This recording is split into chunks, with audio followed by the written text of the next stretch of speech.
बातमी अमरावतीतून। अमरावती महानगरपालिकेच्या आमसभेत गदारोळ झाला। महायुतीच्या महिला नगरसेवकांनी गोंधळ घातला।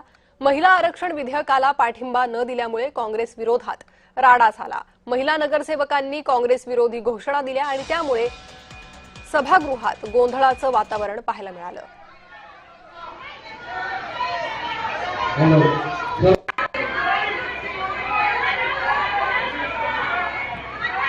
अधिक माहिती घेणार आहोत आमचे प्रतिनिधी सुरेंद्र अकोडे यांच्याकडून। सुरेंद्र, पहिल्या खरंतर अमरावती महानगरपालिकेमध्ये आमसभेचं आयोजन होतं। या आमसभेमध्ये सर्व नगरसेवक जे आहेत मोठ्या प्रमाणात उपस्थित होते। एकंदरीत केंद्र सरकारने आणलेल्या आरक्षण विधेयकाला काँग्रेसने अपेक्षित पाठिंबा न दिल्याचा आरोप करत भाजपच्या व महायुतीच्या महिला नगरसेवक या ठिकाणी आक्रमक झाले आणि काँग्रेसच्या विरोधात त्यांनी जोरदार सभागृहामध्ये घोषणाबाजी सुरू केली। एकंदरीत कामकाज सुरू होता। महिला नगरसेवकांनी काँग्रेसच्या विरोधात निषेध अशा प्रकारे निषेध आणि घोषणाबाजी केल्याने या ठिकाणी कामकाज मध्ये देखील व्यत्यय आला। काही काळ कामकाज जर बघितलं या ठिकाणी ठप्प ठेवण्यात आला।